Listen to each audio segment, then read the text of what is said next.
JBS's The Jake Ehrenreich Show is brought to you in part by Stephanie and Simon Bergson, the Skolnick Family Charitable Trust, Helene and Barry Lewis, Judy Friedman and Ron Goldstock, in honor of Hyas, Jonathan Fershpan, the memory of Nadia and Milton Bergson, Nira and Ken Abramowitz, Cynthia and Jeffrey Weisenfeld, and by viewers like you. Live from the Triad Theater in New York City, it's the Jake Ehrenreich Show. Tonight, Jake's guests are Israel's ambassador of song, Ron Eliran, and spoken word artist, Vanessa Hidary. Plus, a special Catskills Hall of Fame induction to Steve Lawrence and Eydie Gorme. And now, please welcome your host, direct from Brooklyn, Jake Ehrenreich.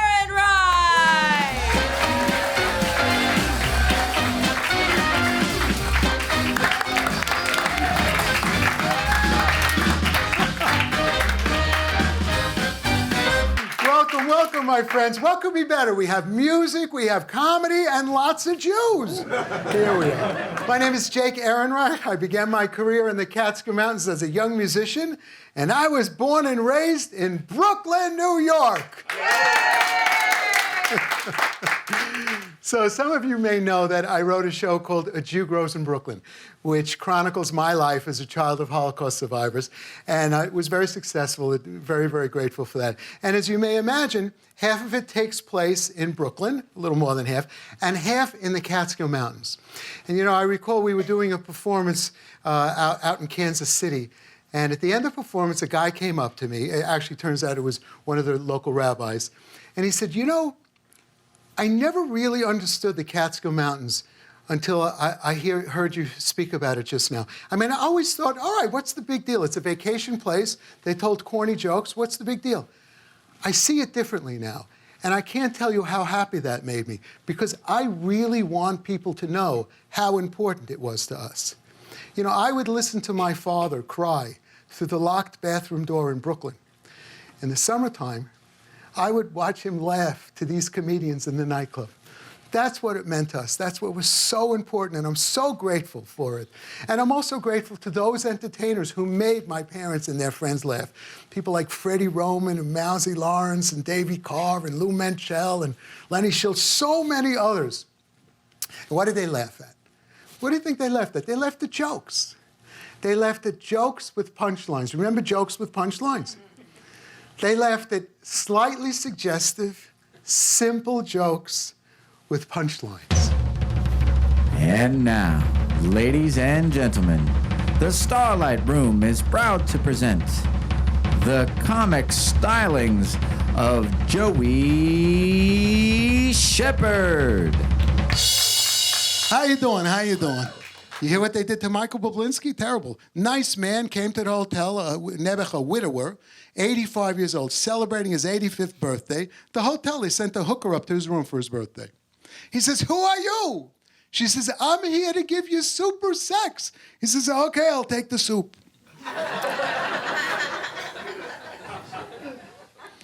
Oh, did you hear about the two Jews walking down the street? They passed a huge church, big sign on the church.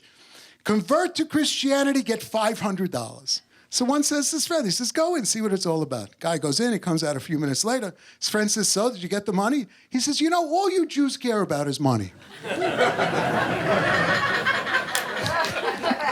Hey, these are not mine. Let me ask you, Dan, have you been to the coffee shop?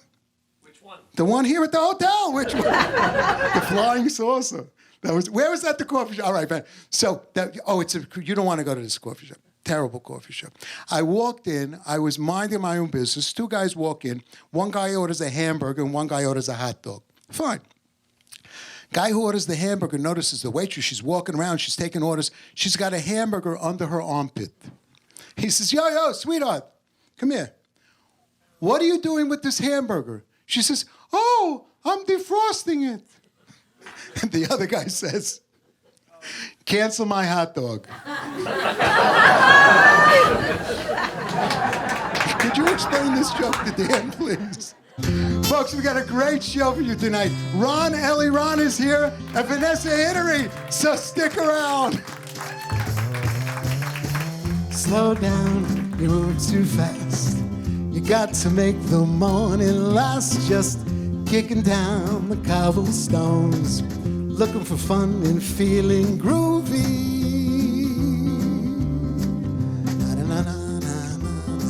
Feeling groovy. We'll be right back. Hello, lamppost, what you knowin'? Come to watch your flowers growing. If you care about Israel and are interested in Jewish life today, there's television just right for you. JBS, the Jewish Broadcasting Service, with daily news from Israel and analysis by the leading figures on the world Jewish scene. Evenings from the 92nd Street Y, a weekly Jewish film festival, Jewish culture, Jewish studies, and Jewish entertainment, and live Friday night services every week, as well as high holiday and festival services.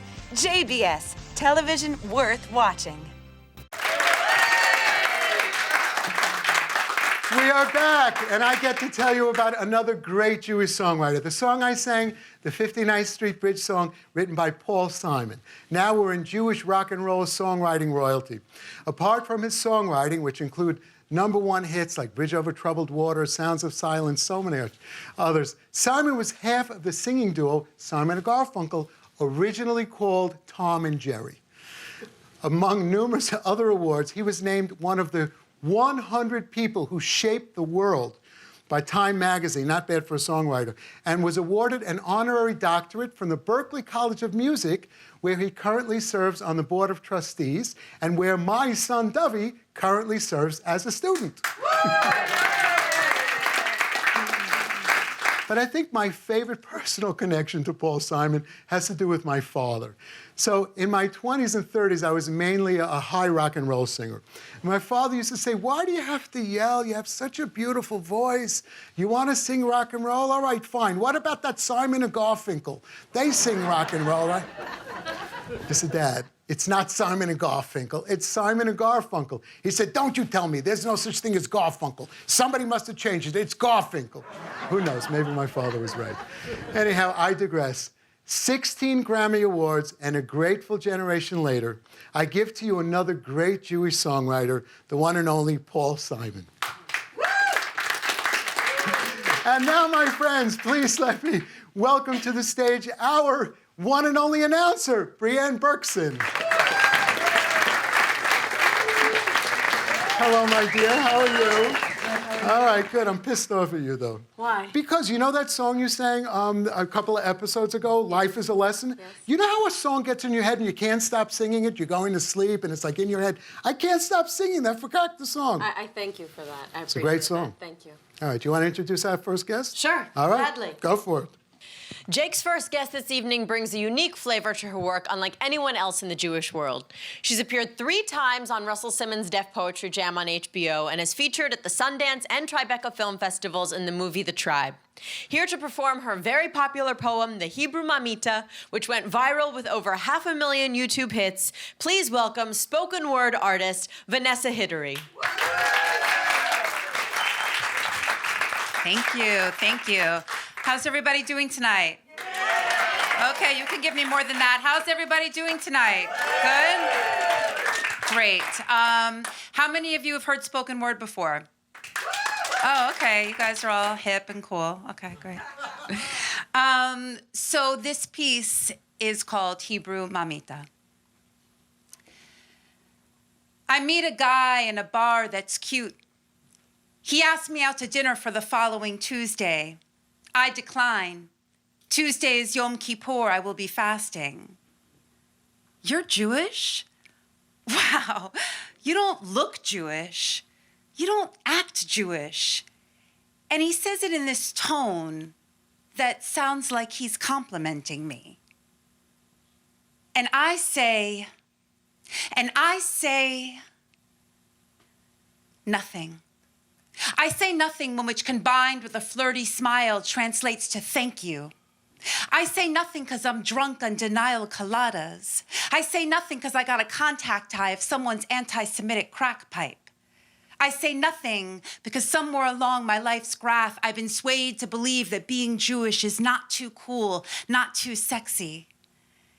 I say nothing because I'm in a deep sleep, a snow-white coma, destined to meet my prince 5 years later in the form of stone in Jerusalem named the Wailing Wall. Our lips press flesh to cool granite. I place folded paper with written prayers for the dead in a nook. In a nook in the wall next to a woman with concentration camp numbers tattooed on her forearm. Surrounded by fervent praying and bodies swaying, I am far more awake than I ever thought possible. I suddenly remember the exodus of the Israelites, and I walk barefoot from the wall in the desert to the bar and look for the guy with the duck boots. He's not there, but I have something to say to him. He's not there, but I have a response to his statement. He's not there, so I make a soapbox and reenact the scene. Bartender, tell me I don't look Jewish. Tell me I don't act Jewish. 'Cause I'm thinking, I'm saying, what does Jewish look like to you? Should I fiddle on a roof for you? Should I humor you with oy veys and refuse to pay? Oh, 'cause you know how we like to Jew you down. Jew you down? I'd like to throw you down. 'Cause I walked here long miles on hot sand to publicly repent my sins 'cause I almost forgot. 6 million died without having the option of giggling on bar stools. Almost forgot. The concentration camp survivors are now a dying generation. That my children may never have the sensation of seeing in person. And if you must see me as that blood-sucking Jew, see me as that pesky mosquito that bites and sucks the prejudice right out of you. Don't get it twisted because you might live in New York City where you can buy knishes at stands for $1.50. We only make up 2.2% of the American population, you see. Many in other parts of the country are not feeling me. I'm not trying to compete in a contest of oppression. Just feel the need to mention the miserable tension I feel in my heart when people say things like, the blacks and the Jews, oh, they just don't get along. Just feel the need to say I can't be the only exception to the rule, just the one right now using my poetry as a tool to maybe change just one heart tonight. 'Cause I'm the Hebrew Mamita, long-lost daughter of Abraham and Sarah, the sexy oy-veying, matzah-eating, chutzpah-having, non-cheaping, non-conspiracizing, always questioning, hip-hop listening, Torah scroll reading, all people loving, pride-filled Jewish girl. Bigging up all people who are a little miffed because someone tells you you don't look like or act like your people. Impossible, because you are your people. You just tell them they don't look, period.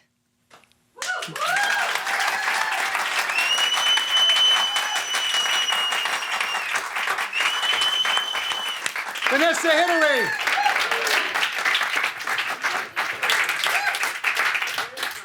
Vanessa, that is insane.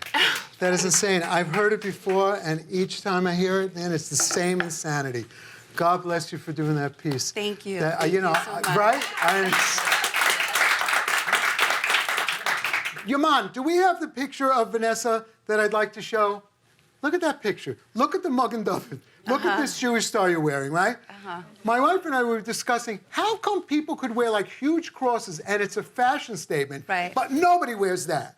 The only people I Yeah. ever see wearing that are like a Holocaust survivor that, you know, they're older and they're pissed and they're wearing a Jewish star that's that big, you know? And I saw that, and that is so cool. Are you ever afraid to wear that? No, not here. I mean, but I don't Right. know if I would go to Europe and walk around wearing that. But for me, I think because I did spend part of my years growing up like feeling conflicted and going through a time of really trying to feel proud of my identity, that when I did, I kind of went the opposite. Right. Like I was like, now I know who I am and I'm proud of who I am. And I also just felt as though, especially in the spoken word scene and with what I was doing, that there wasn't really a lot of representation about that with that. So I wanted to be that person, you know, and take that on, which hasn't always been the easiest thing. No, it's incredibly courageous. And if so, you know, Russell Simmons and Def Jam, it's not like a big Jewish audience you're talking to. No, not at all, not at all. And especially, I mean, and I wrote that piece a while ago, and especially when I was on the show, there was really no one talking about being proud of being Jewish. And it was hard because it was also, you know, if people were talking about it, it was always like in some kind of political way. Yeah. And I wanted to talk about that. And I tell people that there was this, when I knew I was hooked was because when I wouldn't, you know, I would get up. Now people know, if they know who I am, they know I'm Jewish. I'm gonna get up and do this and whatever. But before, when I was just getting up on open mics, no one knew. I was just some girl who was getting up. And as soon as I would say the word like Jewish, because I wouldn't introduce the piece with anything, the room would get so quiet. Wow. And I don't know if it was a good quiet or a bad quiet, but it was like this silence. And I was like, oh, there is something here. There is a tension here. And I need to go into this for myself and for the audience.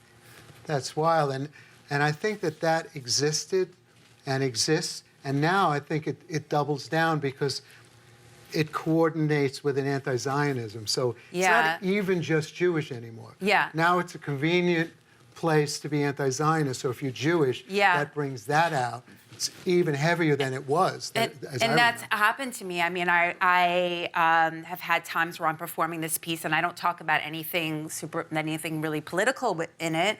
And I've had people scream out like "Free Palestine" like while I'm performing it.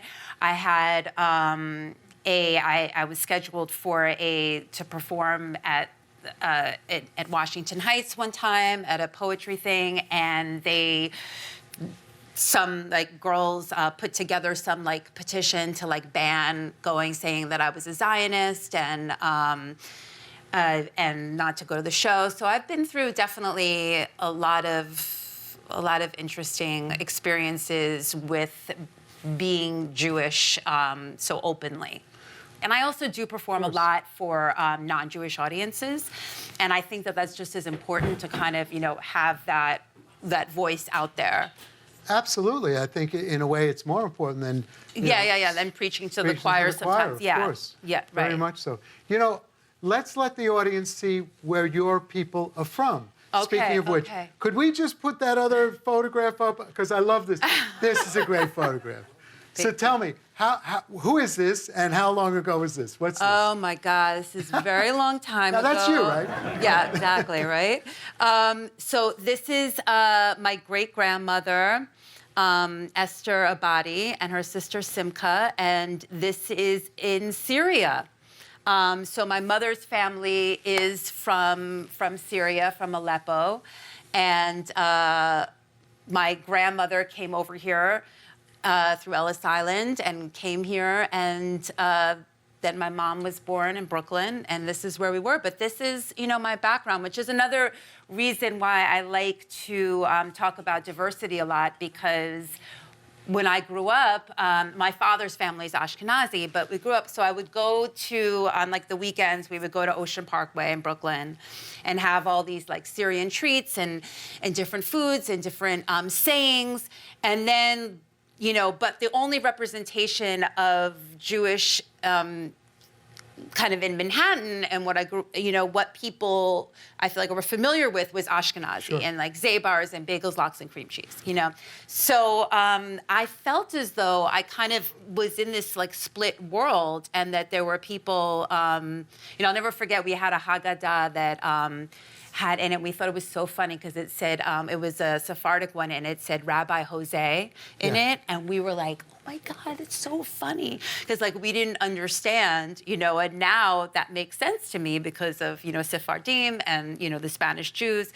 But there was like so, you know, so many, it was like a mixed, you know, marriage, my parents, you know, being married, we talked about that before. And I really wanted to delve more into finding out about these women and about, you know, the culture, and and to kind of represent that. So let me ask you, what does being Jewish mean to you? Okay. I know. Small question.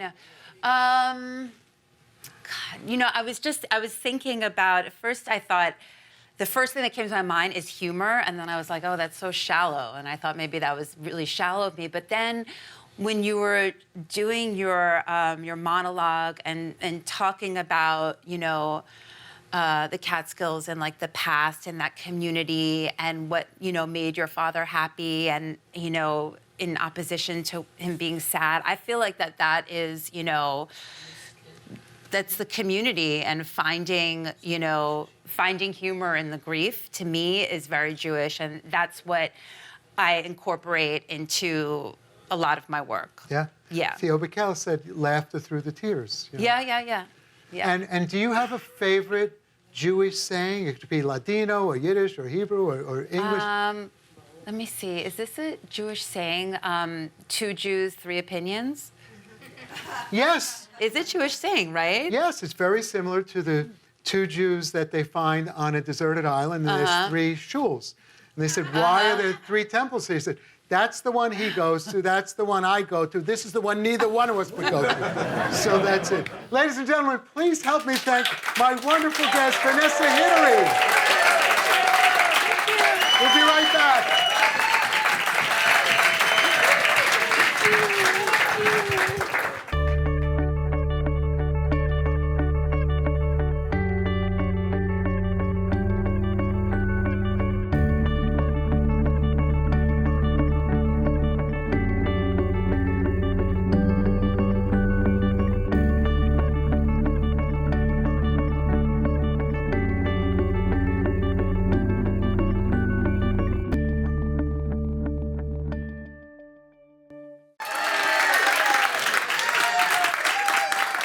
We're back, and I'm so pleased to welcome my next guest. He is a true Israeli icon. He sang and composed the unforgettable song Sharm el-Sheikh, which became an Israeli anthem after the Six-Day War. His career in the U.S. began on The Ed Sullivan Show. He became a force in the folk music scene, performing alongside artists such as Bob Dylan and Joan Baez.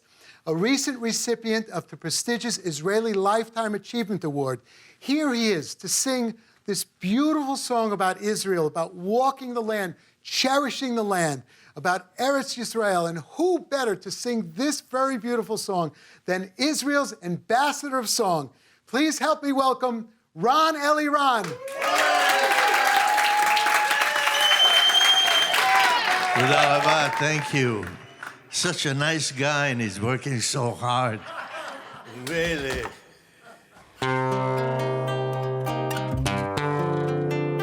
Sometimes I sing, and I know that people don't understand Hebrew.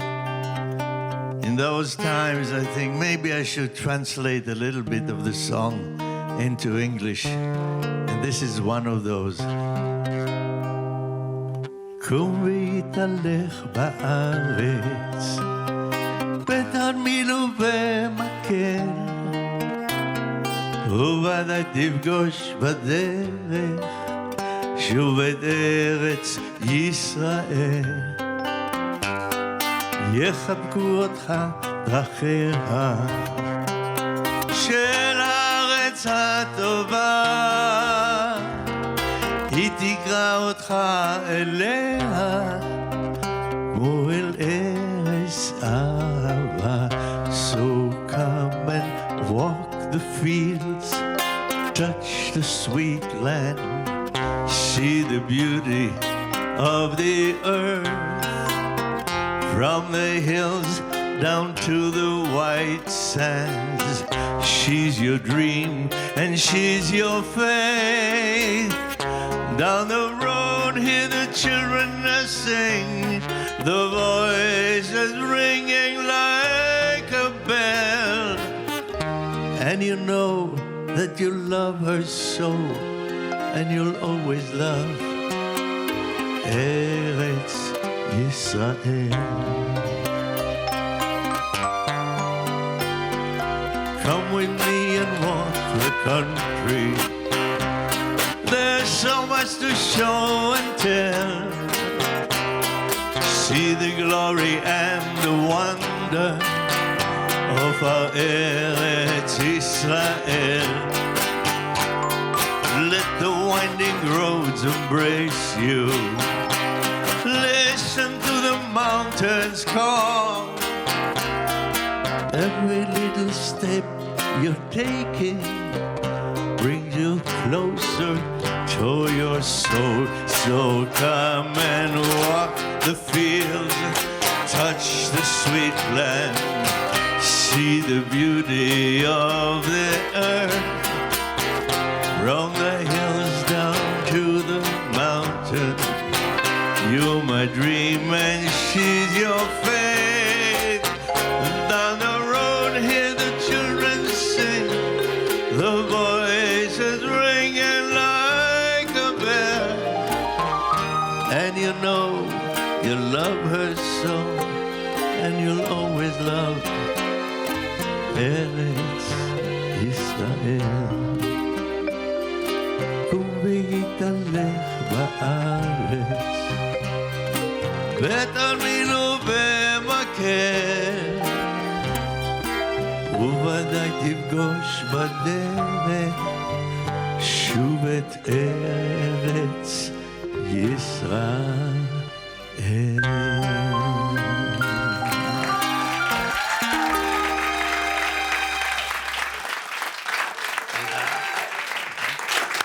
תודה, thank you so much. Ron Eliran! תודה. Zesta Hamida, my friend.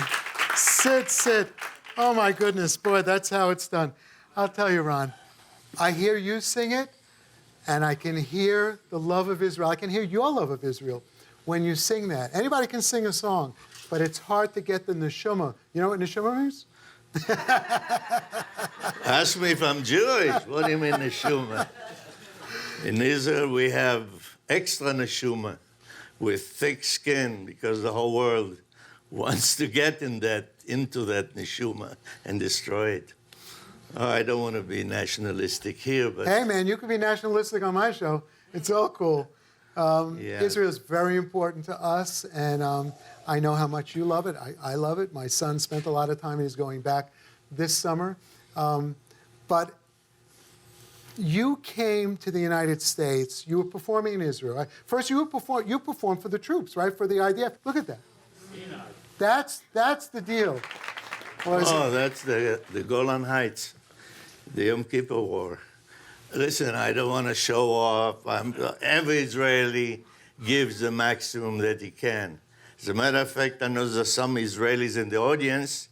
One of them is one of the great composers and arrangers, David Krivoshe, sitting right there.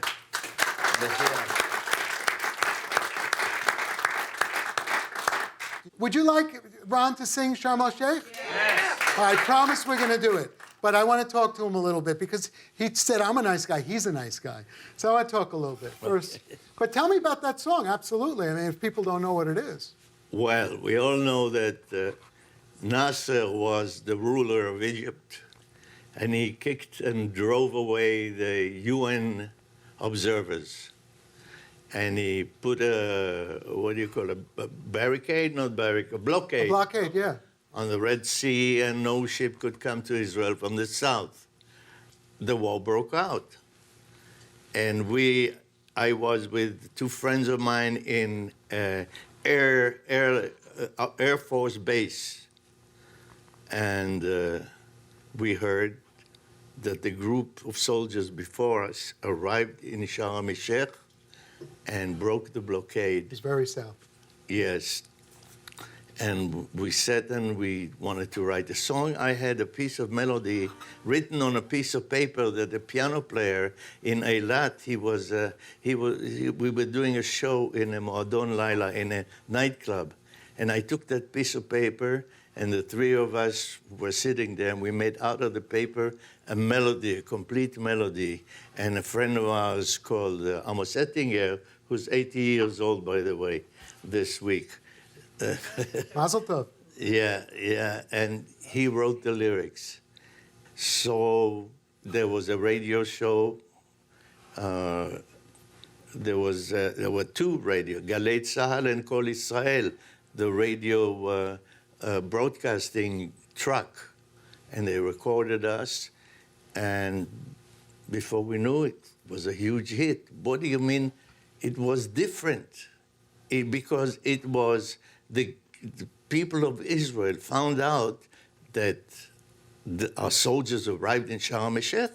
They found out in a song. Fabulous. So it's like it was the first in history, and of course, everywhere I went, run, Eliran, sing. I went to the dentist said, hey, open your mouth and Sharm el-Sheikh, I want to hear.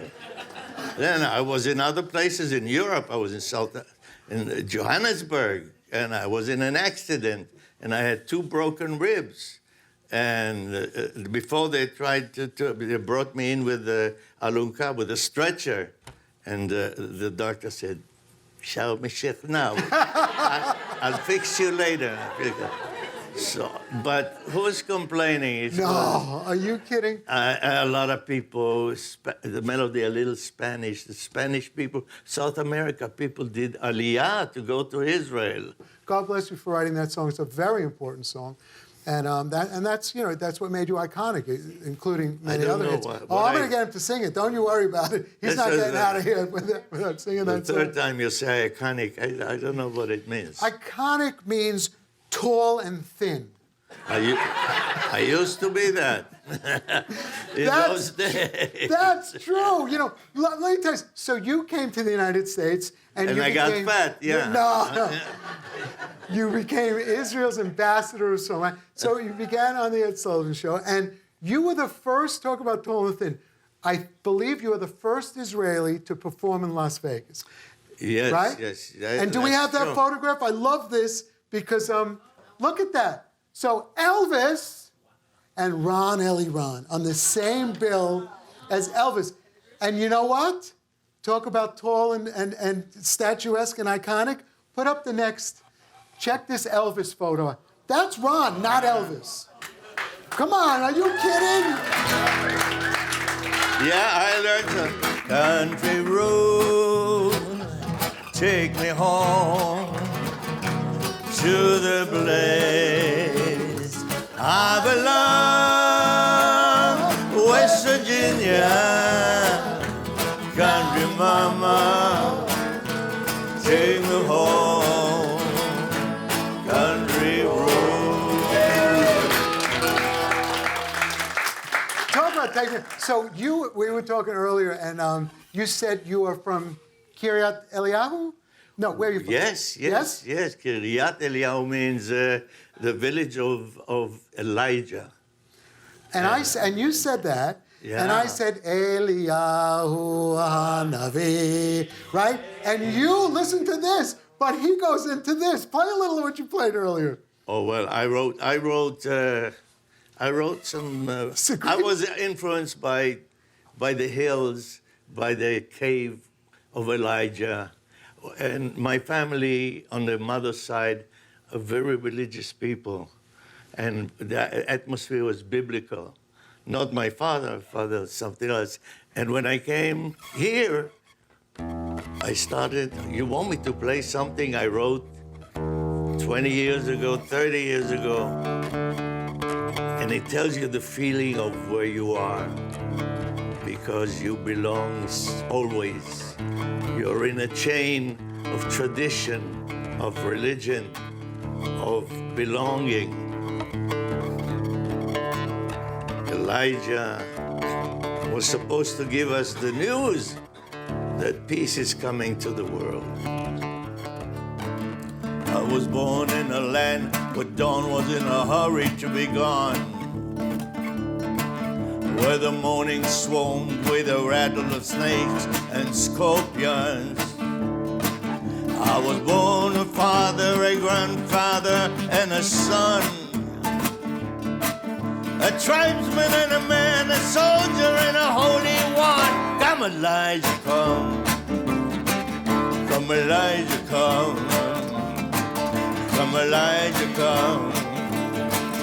Come, Elijah, come.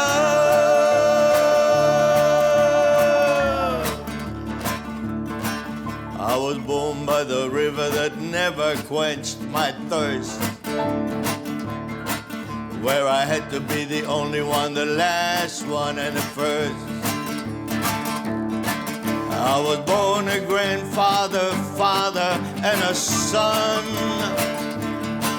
a tribesman and a man, a soldier and a holy one. Come Elijah, come. Yeah.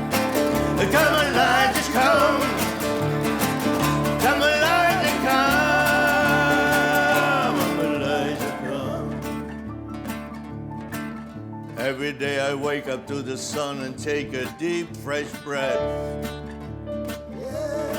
And every night I go to sleep with a taste of yesterday's death. Oh, I'm waiting for you, Elijah, to come, and my heart knows that you will. I just gotta be around when the lion and the lamb come smiling down that hill. Come, Elijah, come. Whoa. Elijah, come. Come, Elijah, come.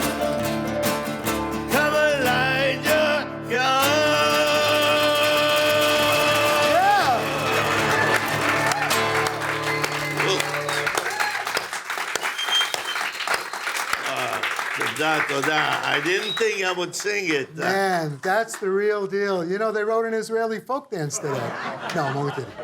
They write Israeli folk dance to that. No, man, that's the real thing. So that's your American side, because that's a gospel tune. You know, it's a Hebrew lyric and I want to tell you, it was written 50 years ago, before there was rap. So it's biblical. I think I told you, it reminds me of, you know, Tom Jones has a record that he put out maybe, I don't know, 3 or 4 years ago. It's a gospel record. That reminds me of that. And that's where you're at, like what level, you know? And you just, speaking of that, you just got the Israeli Lifetime Achievement Award, right? I mean, yeah. Well, yeah? Do you go back often? Yes, of course. Yeah, of course. The older I get, the harder it is to leave there. So let me ask you a question. A guy like you, what does being Jewish mean to you? Ooh, that's a heavy load, believe me. Man. I know. When you're born and you're taught your history, where every stone is a testimony to where you come from, hey, that's heavy. It's heavy. You know, by the way, you know that song?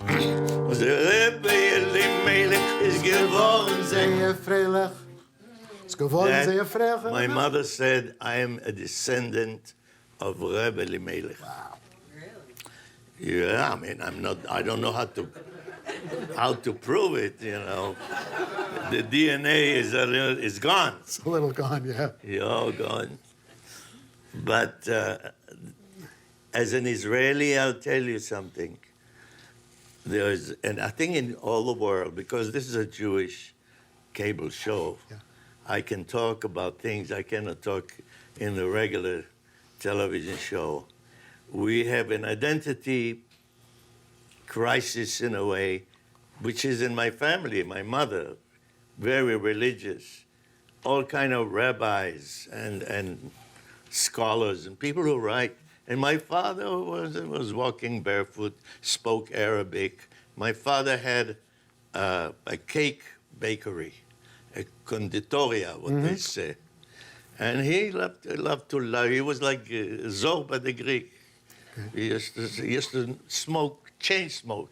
He had cigarette and the big dough, and the thing was turning, and the cigarettes, you know, in the old days, the cigarettes, you light it, never moved out of the mouth.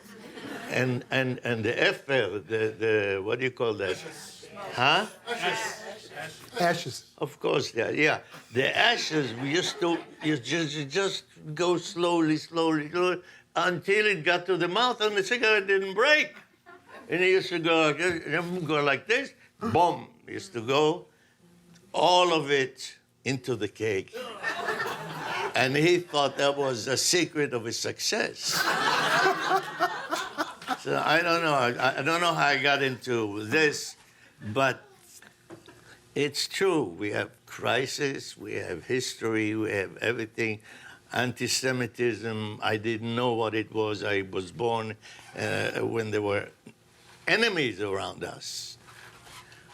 Only when I came to Europe, I was with a tour of Chabad, and we were looking outside of Moscow into a place to find a synagogue. And we were going with the rabbis, and we asked a farmer, he was standing there in the snow, if he knows where the famous synagogue was. He just turned around and spit on us.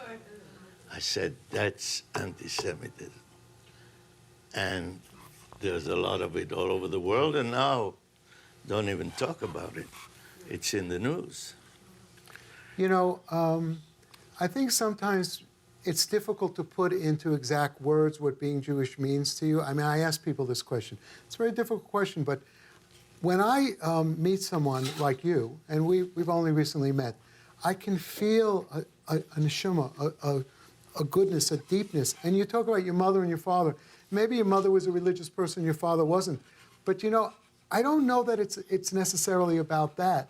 You know, there's even a tale about, you know, in a very from Yom Kippur in a shul, they were praying, you know, to open the gates, and some farmer, you know, maybe not unlike your father, a Zorba type, you know, he came in and he didn't know how to pray, he didn't know anything.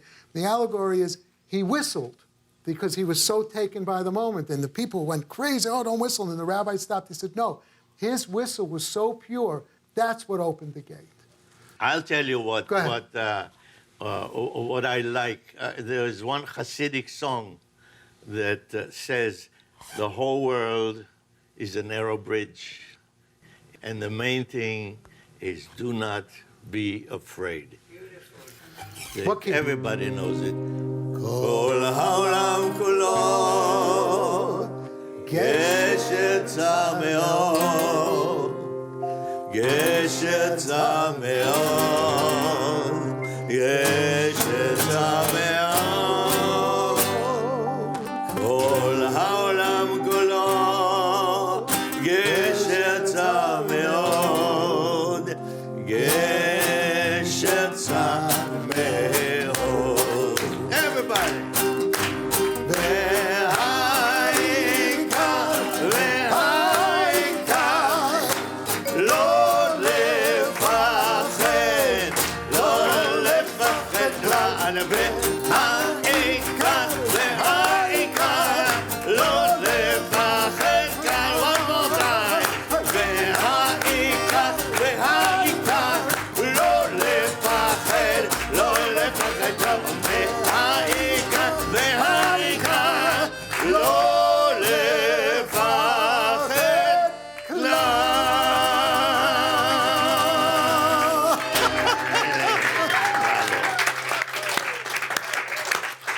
Everybody. Could we do one of your hits together? Could I play your son and we'll do Lach Yerushalayim? What do you think? Okay, Yeah, if they like it, if they You want want. to hear? This is a big hit. What about Ron, huh? He's unbelievable. It's friends in the audience. But you know what? I want to tell you Give me something. volume, please. Yeah? Huh? Before, I just want to say, Ron has a new CD out. Yes. Right? Tell us a little about Two this. CDs inside. A double CD. 1 and 2. One in Hebrew and one in English. Distant Longing, Because it's called. secretly I used to write songs in English. Well, not so secret. You wrote a whole Broadway show and a whole off-Broadway show. I thought somebody should mention it, but thank God. Thank God. You got to it. Oh, you can? No, you've been around. And the name of this Broadway show was? Don't Step on My Olive Branch. And not only did he write the music, he also starred in it.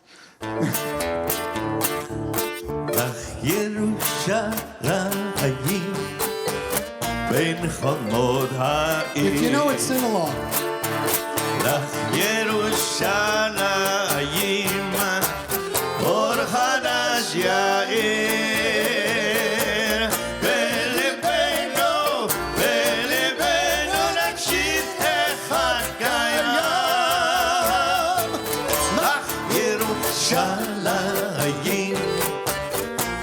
ירדן וים. נחמו. בליבנו, בליבנו נקשיב אחד קיים. ירושלים בין ירדן וים. All right, now in English. From the Jordan to the sea, sing Jerusalem. From the hills of Galilee, sing Jerusalem. In the mountains, in the valley, the golden bells are singing. Long shall live Jerusalem. Lift your voice and sing. Belly, belly.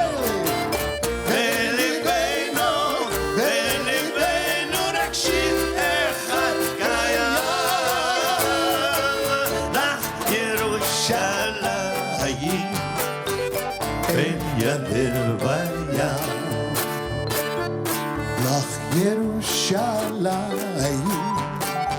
שיר נישאת תמיד. לך ירושלים, עיר מגדל דוד. בליבנו, בליבנו נקשיב אחד קיים. לך ירושלים, בין ירדן וים. בליבנו, בליבנו, בליבנו נקשיב אחד קיים. לך ירושלים, בין ירדן וים. בין ירדן וים.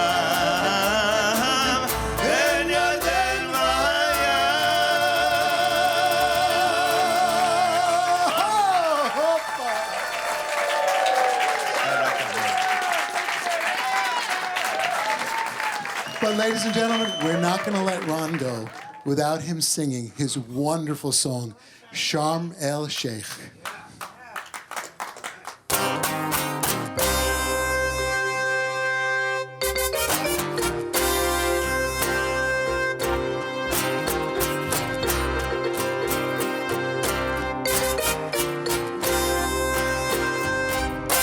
גדול הוא הלילה ולך מחייך, חזרנו עם בוקר אל שארם א-שייח. עברנו בלילה בים ובהר, ובאנו עם בוקר אל תוך המצר.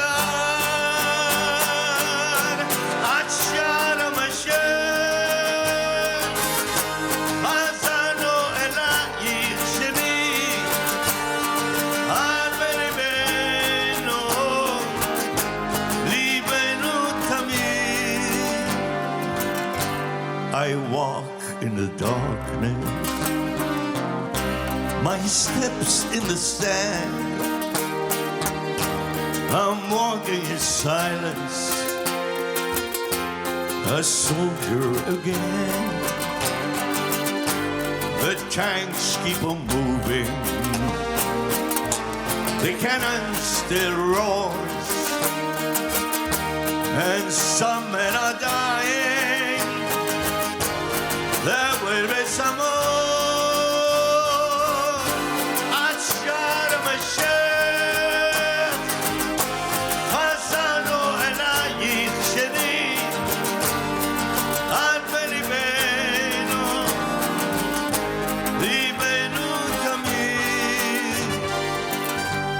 עולנו הבוקר בחוף אלמוגים, עוברות שוב במים ספינות דייגים. Gone is the darkness and dawn is so near. Will the sun bring us peace now, or the shadows of fear?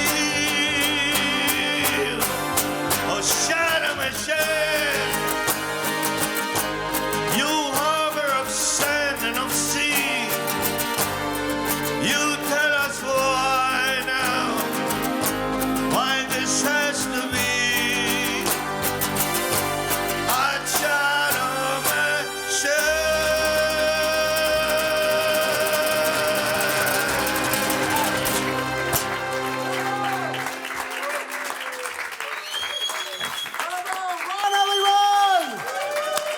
We'll be right back with a very special induction to the Catskills Hall of Fame.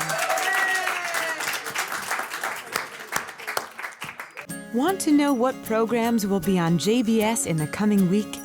Then sign up for the JBS Sunday email, which highlights future JBS programming and gives you the JBS weekly schedule, which you can print out and refer to throughout the week.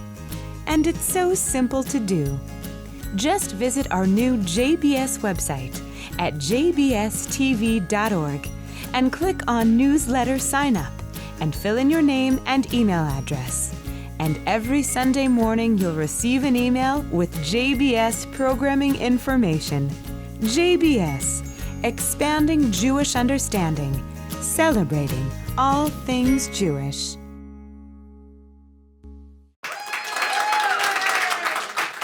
The Catskill Mountains in its heyday was a magical place. Just 100 miles from New York City is where Jewish comedy became American comedy. It was a fresh air haven for Jewish families, including many survivor families like my own. A place where for a few weeks in the summer, they were able to relax and unwind and begin to live again. The Catskills Hall of Fame honors the men and women who gave us so much. Entertainers, musicians, athletes, hotel owners, they helped us thrive. They helped shape American culture, and they left a legacy for us all. Our dual honorees for this evening are Steve Lawrence and Eydie Gorme. Sidney Leibowitz was born in Brooklyn to Ashkenazic parents. Edith Gormezano was born in the Bronx to Sephardic parents, a mixed marriage. The pair met as staff singers on the early Tonight Show with Steve Allen. They were married in 1957, and they had success both together and individually. Steve Lawrence had hit records with songs like Party Doll and a #1 gold record, Go Away Little Girl. Eydie Gorme had her own gold record with Blame It on the Bossa Nova, and she won a Grammy Award for If He Walked Into My Life in 1966. Many people are not aware that Eydie Gorme was also very popular in the Latin music market with her many Spanish-language albums based on the Ladino she heard spoken at her home as a child. Together, Steve and Eydie received multiple Grammy Awards, Emmy Awards, Lifetime Achievement Awards. They were voted Best Musical Variety Act of the Year in Las Vegas 4 times running. They also performed extensively in the Catskill Mountains. Steve tells the story of rehearsing at one of the big hotels. Their son David got up on stage, started fooling around. Steve ordered him off stage and said, "And don't tell anybody you're my son either." The rehearsal continued. Steve hit a couple of sour notes here and there. From backstage came David's voice. "Hey, Dad, do me a favor. Don't tell anyone you're my father." Steve Lawrence is also an accomplished actor. He appeared on major television shows in every decade since the 1950s and received a Tony Award nomination for his performance in What Makes Sammy Run on Broadway. He appeared in many movies, and in 1980, he played the talent agent Maurice Line in The Blues Brothers. I love the sauna scene. So Jake and Elwood Blues enter. They have their hats on and their sunglasses. And they try to convince Maury to book them again. And he says, "What are you going to do? The same act? Wear the same fakakta suits?" I love that he said fakakta because I'm sure they didn't write fakakta for him. This must have been an ad lib. It's my favorite word. Steve and Eydie had 2 sons, David and Michael. Michael passed away suddenly from an undiagnosed heart condition at age 23. Steve and Eydie did not perform again for well over a year. Eydie Gorme passed away in 2013. Steve issued a statement. "Eydie has been my partner on stage and in life for more than 55 years. I fell in love with her the moment I saw her, and even more the first time I heard her sing. While my personal loss is unimaginable, the world has lost one of the greatest pop vocalists of all time. Ladies and gentlemen, I give to you the great Steve and Eydie. Your fallen arches will drop like lead. You'll find your beautiful smile has fled. No hair atop of your shiny head. Don't let the wrinkles upset you. I'll still be happy I met you. Darn it, baby, that's love. Someday you're gonna lose your physique. We'll have the doctor in twice a week. My sheep will suddenly grow antique. You'll be so deaf that I'll have to shriek. Though you're a physical wreck, dear, I'll still be happy to neck you. Darn it, baby, that's love. Steve and Eydie!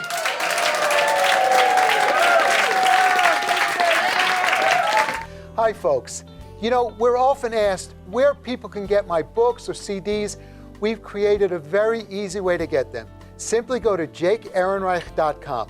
Both my CDs are there, A Treasure of Jewish Christmas Songs, which is a tribute to the Jewish songwriters, and Yiddish Unplugged, a compilation of my dad's favorite Yiddish folk songs. Both make excellent gifts. Of course, my first book, A Jew Grows in Brooklyn, is available, which Publishers Weekly called Entertaining Throughout. And there are more items too. So it's very simple. Just go to jakeehrenreich.com, wind up with a book to read, some music to enjoy, or a unique gift for a loved one.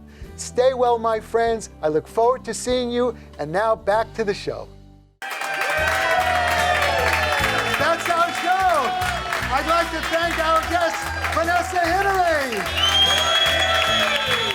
Eliran,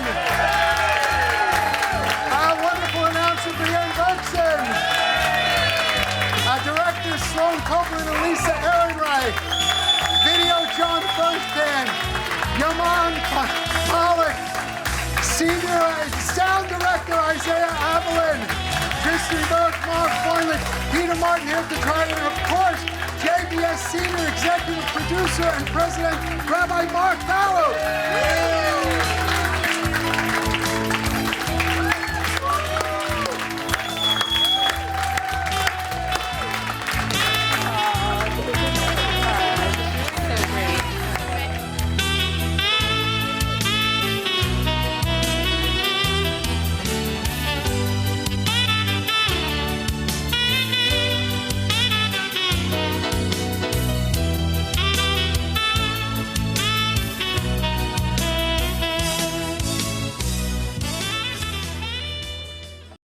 We would be pleased to send a complimentary DVD of this program to anyone who wishes to support JBS with a tax-deductible gift of $36, double high or more. Simply visit the JBS website at jbstv.org and click on the Donate button to make a donation by PayPal or your credit card. And please indicate the program for which you would like a DVD. Or you can send your tax-deductible check to JBS, P.O. Box 180, Riverdale Station, Bronx, New York, 10471. And again, please remember to indicate which program you would like to receive with our compliments. And we thank you for your kind support.